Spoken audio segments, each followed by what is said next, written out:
Hello guys, आज से class 10th के मैथमेटिक्स के लिए हम लोग कुछ वर्क स्टार्ट करेंगे और मैथमेटिक्स में एनसीईआरटी साथ में सीबीएसई को देखते हुए हम सारे काम को करेंगे।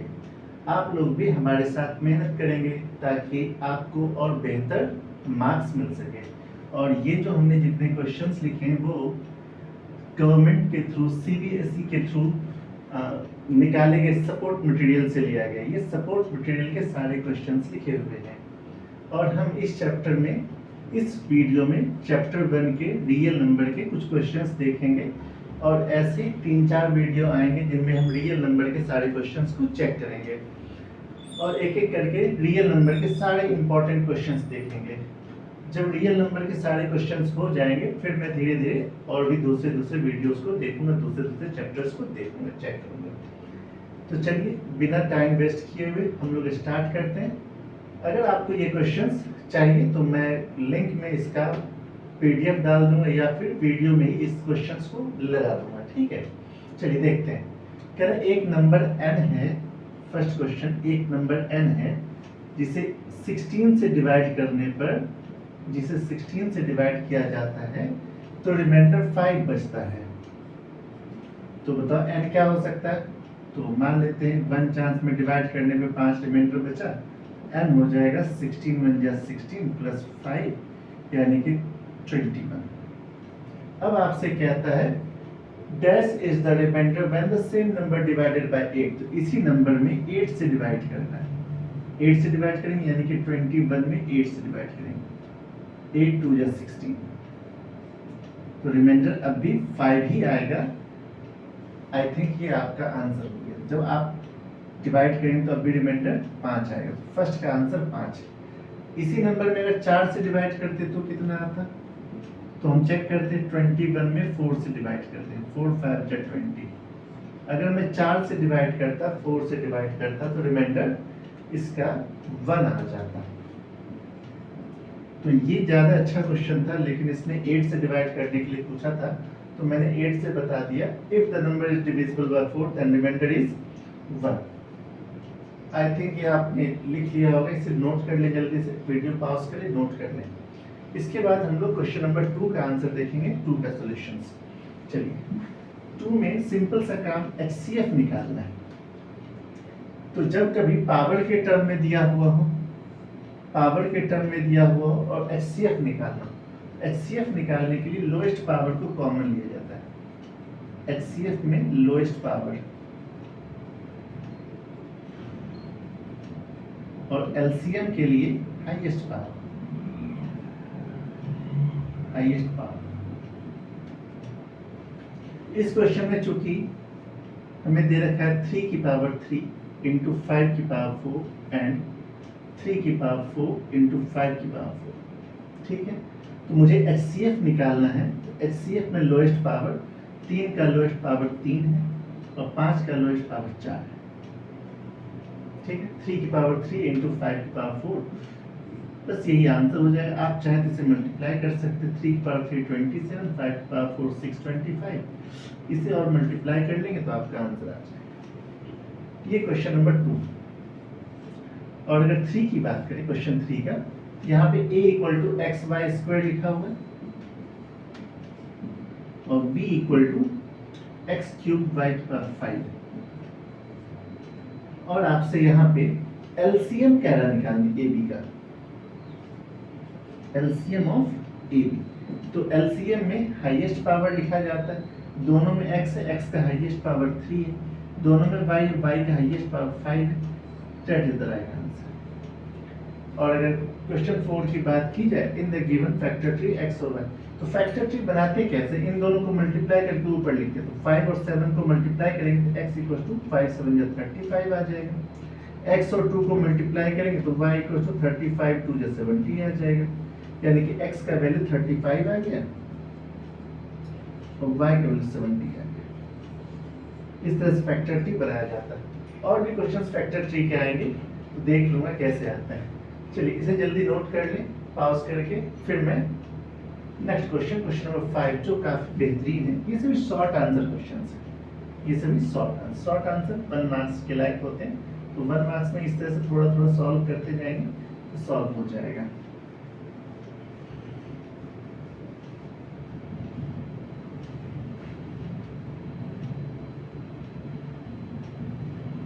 इसके बाद क्वेश्चन 5 है। 5 में अच्छा क्वेश्चन है ये। क्वेश्चन 5 जो है इंपॉर्टेंट क्वेश्चन भी और ये अच्छे क्वेश्चन भी। क्या दिया हुआ 25 की पावर 2 है माइनस 9 की पावर 2 है। n is a natural number. n क्या है बताइए? Natural number. तो जब कभी भी इस तरह का नंबर मिल जाए तो आप हमेशा n इक्वल टू 1 रख लिया तो अपनी मर्जी से। क्या हो जाएगा 25 की पावर 2 माइनस 9 की पावर 2। ए स्क्वायर माइनस बी स्क्वायर का फॉर्मूला होता है ए प्लस बी ए माइनस बी। ए प्लस बी कितना? 25 प्लस 9 और 25 माइनस 9। तो 25 माइनस 9, 25 में 9 प्लस करेंगे 34 और माइनस करेंगे तो 16। तो आपसे पूछ रहा है is always divisible by, is always divisible by 34 and 16 both option. आपने अगर किसी एक को लिख के छोड़ दिया तो भी गलत, आपको दोनों ही लिखना होगा। कभी कभी ऐसा भी हो सकता है 34 ना लिख करके वो 17 लिख दे, तो चूंकि 34 17 से डिवाइडेड है 17 भी आंसर हो जाएगा। 16 लिखा हुआ है, आपको 16 ना लिख करके लिख देगा 8 तो भी आंसर सही हो जाएगा। उम्मीद करते हैं ये क्वेश्चन नंबर 5 आपको समझ में आया होगा। स्क्रीनशॉट ले लें, पॉज करके लिख लें इसे जल्दी से। इसके बाद मैं क्वेश्चन 6 देखता हूँ। आई थिंक आप लोगों का हो गया होगा।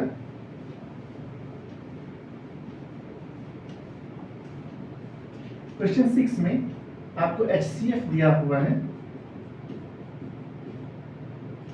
2520 और 6600 का, ये दिया हुआ 120। और LCM के बारे में क्या रखा है 2520 और 6600 इक्वल टू 252K। तो आपको K का वैल्यू फाइंड करना है।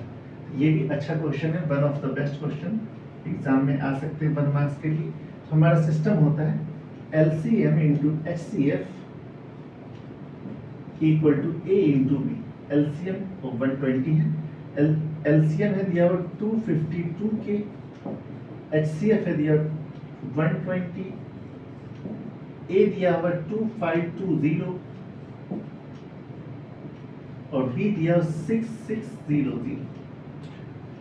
ठीक है, तो K का जो वैल्यू होगा वो 2520 मल्टीप्लाई 6600 अपॉन 252 मल्टीप्लाई 120। इससे ये 10 बार में कट जाएगा। 12 5 60, 12 5 60, 55 चांस में कट जाएगा। K का value 550 is the right answer.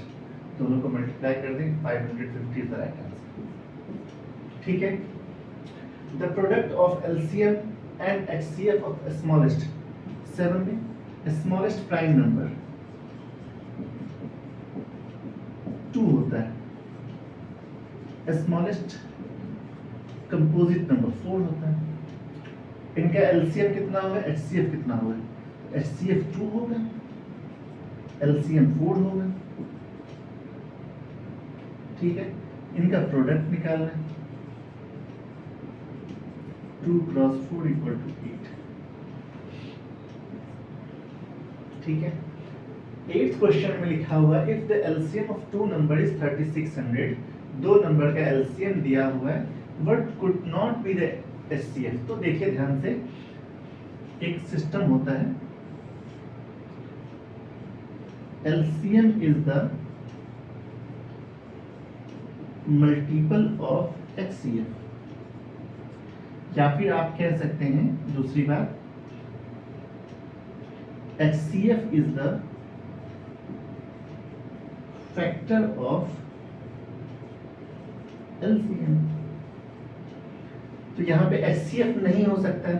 देखो 600 से 3600 डिवाइडेड है, 400 से भी डिवाइडेड है, 150 से भी, 500 से डिवाइडेड है, तो इसका आंसर होगा 500। 3600 is not divisible by 500, so the right answer is 500 because cannot पूछा है आपसे, यहाँ पे cannot। अगर can पूछता ना तो 600, 400, 150 तीनों होता है। कैन नॉट है इसलिए 500 से 3600 में डिवाइड नहीं हो सकता, डिवाइड करेंगे 100 रिमाइंडर आ जाएगा, इसलिए आपका आंसर 500 हो जाएगा। चलिए इसके बाद हम लोग क्वेश्चन नंबर 9 से देखते हैं। वीडियो पॉज करें, इसे नोट करें।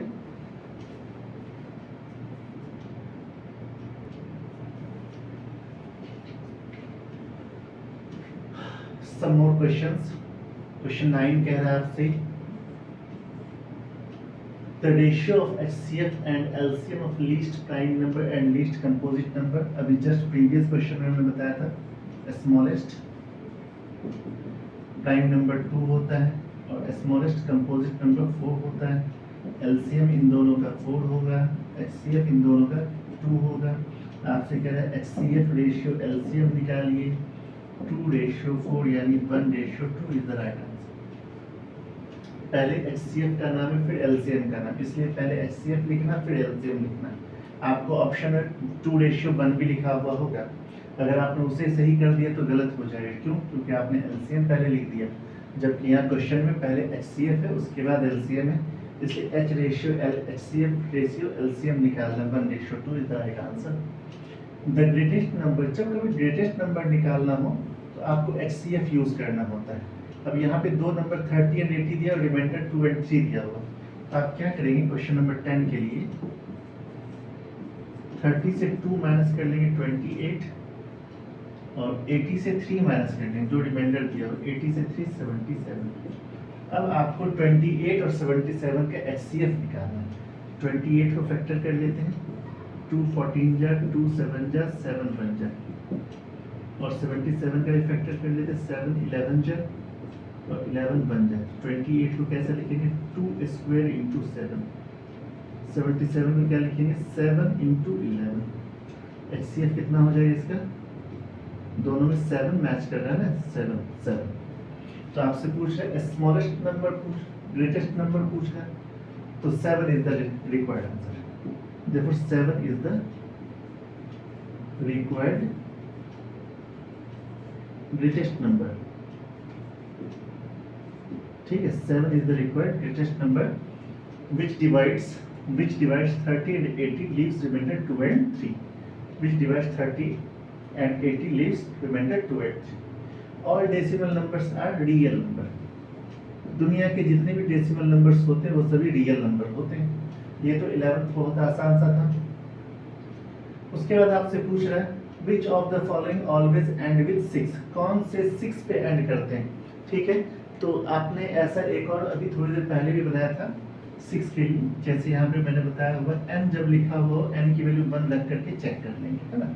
n की वैल्यू जैसे 4 की पावर n है और क्या 2 की पावर n है और 6 की पावर n है और 8 की पावर n है। n इक्वल्स टू 1 रखेंगे तो ये 4 की पावर 1 यानी 4 हो जाएगा, 2 की पावर 1 यानी 2 हो जाएगा, 6 की पावर 1 यानी 6 हो जाएगा, 6 यहीं आ रहा है, 8 की पावर 1 यानी 8 हो जाएगा। किस में आएगा 6 की power n, always and with 6। 6 की पावर n जो होता है ऑलवेज एंड विद 6 होगा। ठीक, तो ये क्वेश्चन नंबर हमारा 12 का आंसर हो गया। 12 का option number C is the right answer. उम्मीद करते हैं आपने क्वेश्चन 10 को नोट कर लिया होगा, नोट कर ले जल्दी से पॉज करके।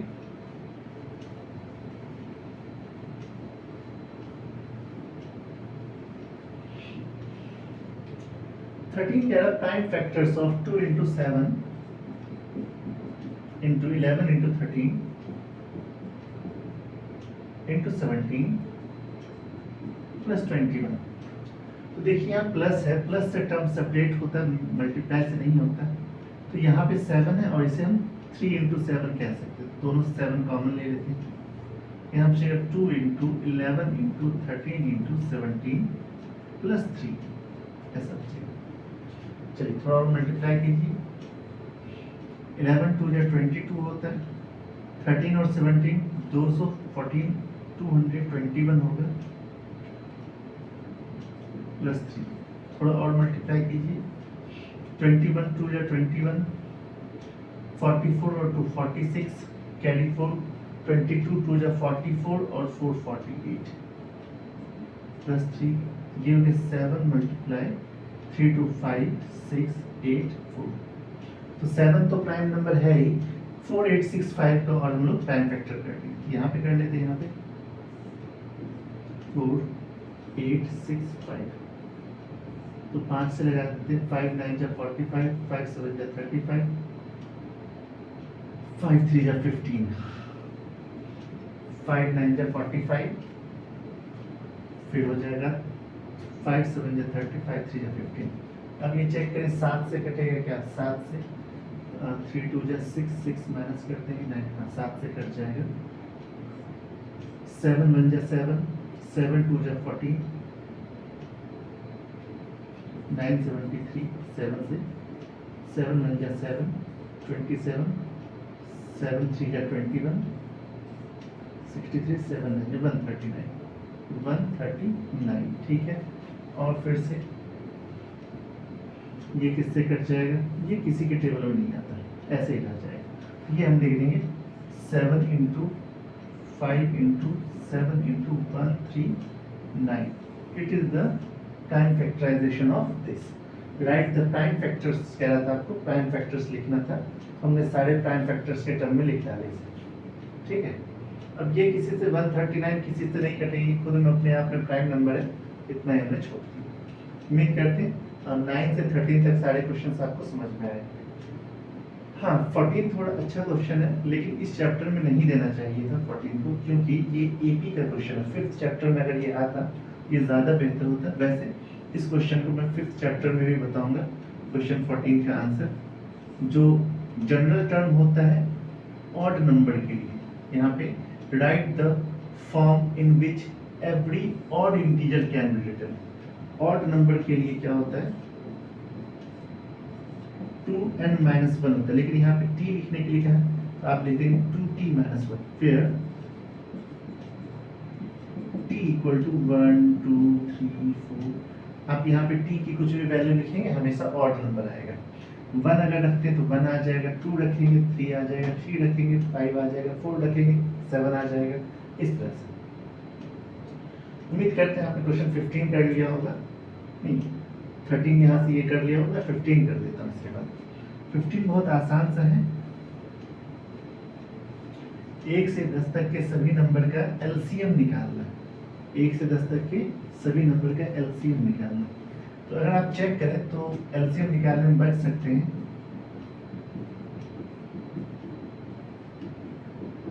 तो देखो ध्यान से, 1 को तो ऐसे ही छोड़ दो। अच्छा 2 के टेबल में 4 आता है, 4 के टेबल में 8 आता है, 4 को भी छोड़ दो, सीधा 8 को पकड़ के रखेंगे। 3 के टेबल में 9 आता, 3 को भी छोड़ दो। 5 के टेबल में 10 आता, इसको भी छोड़ दो। यानी कि 6 7 8 9 10 का सिर्फ एलसीएम निकालो। 6 7 8 9 10, बस इनका एलसीएम निकालो। 2 3 जा 6 7 2 4 जा 8 9 2 5 जा 10, फिर 3 से लगा दो। 3 1 जा 3 7 4 3 3 जा 9 5। अब इनमें कोई भी किसी से कटने वाला नहीं है, आप मल्टीप्लाई कर लेंगे एलसीएम के लिए। 2 multiply 3 multiply 7 multiply 4 multiply 3 multiply 5 3 जा 15 15 4 जा 60 60 60, और ये हो जाए कितना, 2 3 जा 6 6 7 जा 42 42 इंटू 60 0 6 2 जा 12 6 4 जा 24 125 2520 इज द राइट आंसर। तो क्वेश्चन 15 कह रहा था find the least number which is divisible by all the numbers from 1 to 10। इस नंबर में जब आप 1 से 10 तक सभी नंबर से डिवाइड करेंगे, इस सारे नंबर से डिवाइड हो जाएगा।